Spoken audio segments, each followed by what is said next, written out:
he had to give the law so that we see the seriousness of our sin.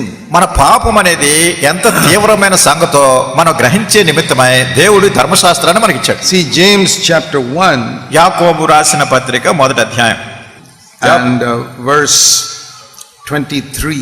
యాకోబు రాసినటువంటి పత్రిక మొదటి అధ్యాయం.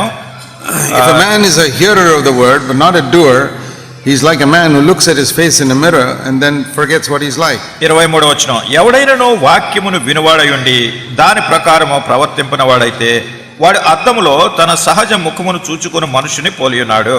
What is this mirror? ఏమిటి అద్దం అంటే ఏమిటి? That is mentioned in 25. 25వ వచనంలో ఈ అద్దం అంటే ఏంటి చెప్పబడింది. The one who looks intently at the perfect law. అయితే సంపూర్ణమైనటువంటి నియమములో తేరి చూచి ఈ ధర్మశాస్త్రాన్ని సంపూర్ణ నియమంగా. God's law is a perfect law. కనుక దేవుడు ఇచ్చినటువంటి ధర్మశాస్త్రం చాలా పరిపూర్ణమైన నియమం. That law is compared to a mirror. ఈ ధర్మశాస్త్రము ఒక అద్దాన్ని పోలి చూపిస్తుంది. Why do you have a mirror in your house? మీ ఇంట్లో అద్దం ఎందుకు పెట్టుకుంటున్నారు?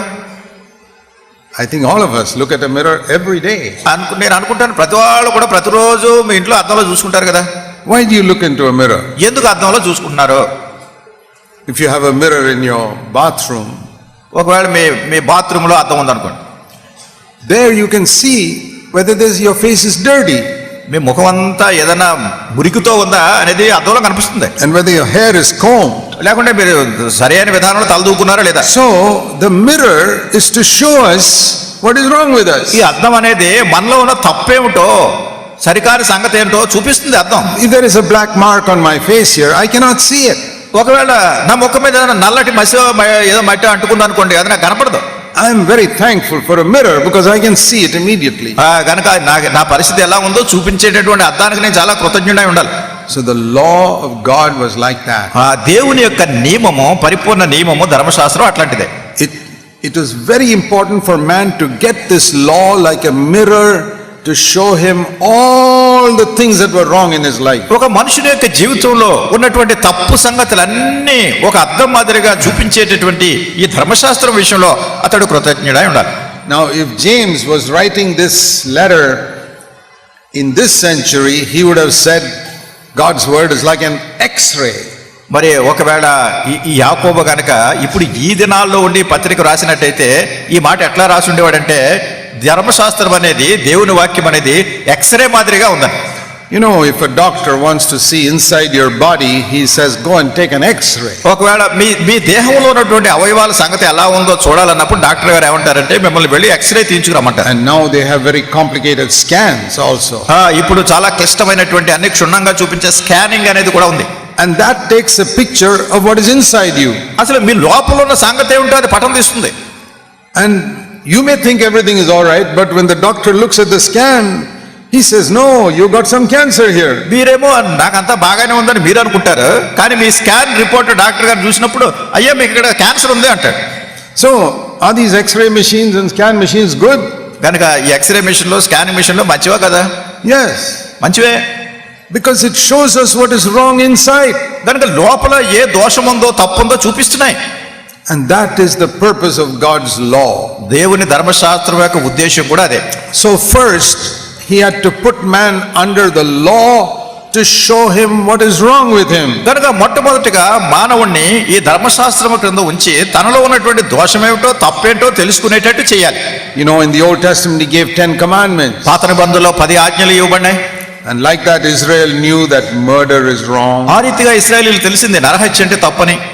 And they knew that committing adultery is wrong. వ్యభిచారం చేయటం అంటే తప్పని తెలిసింది. That if you don't honor your father and mother, that is wrong. మీ తల్లిదండ్రులను సన్మానించకుండా ఉంటే అది తప్పని తెలిసింది. If you worship idols, that is wrong. మీరు విగ్రహాలను ఆరాధిస్తే తప్పని తెలిసింది. If you steal, that is wrong. మీరు దొంగతనం చేస్తే తప్పని తెలిసింది.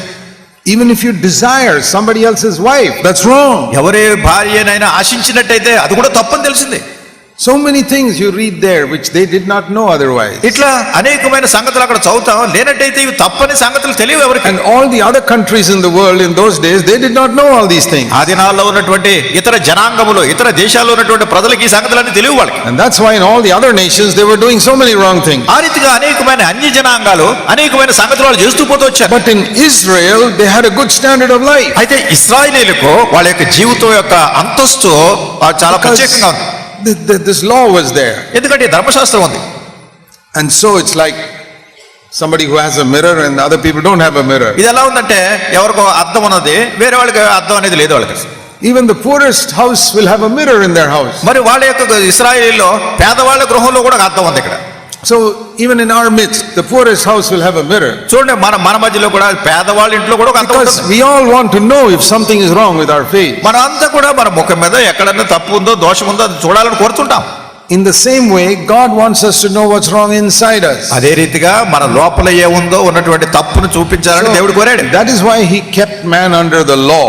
అందుకొరకే మానవుణ్ణి ధర్మశాస్త్రం క్రింద దేవుడు ఉంచాడు. So even today we read God's word so that we see what's wrong inside us. ఈ దినాల్లో కూడా దేవుని యొక్క వాక్యాన్ని మనం చదివినప్పుడు మనలో ఏ తప్పు ఉంది, ఏ దోషం ఉందనే దేవుని వాక్యం మనకు చూపిస్తుంది. But now our relationship with Jesus is different from the relationship Israel had with God. అయితే పాత నిబంధనలో ఇశ్రాయేలు దేవునితో కలిగి ఉన్నటువంటి సంబంధం కంటే ఈ దినాల్లో దేవునితో మనకు ఉండేటటువంటి సంబంధం వేరే రకం. And it's very important that all of you understand this. ఇది చాలా ప్రాముఖ్యమైనది, మీలో ప్రతి ఒక్కరు కూడా గ్రహించవలసినటువంటి సంగతి. Because if we don't understand this, we will be in a very low level of our Christian life. ఇది కనుక మనం గ్రహించకపోతే మన క్రైస్తవ జీవితంలో చాలా అధోస్థితిలో కింద స్థానంలో ఉన్న వాళ్ళ మాదిరిగా ఉంటాం. The old covenant relationship with Israel was God was treating them like small babies. మరి పాత నిబంధనలో ఉన్నటువంటి నియమాలను అనుసరించి దేవుడు ఆ ప్రజలను చూసినటువంటి విధానం ఏంటంటే ఏదో చిన్న పిల్లలకి నేర్పించినట్టుగా పిల్లలు చూసినట్టు చూశాడు. Small 3-4-year-old children. చూడండి 3-4 సంవత్సరాల వయసు ఉన్న పిల్లలు.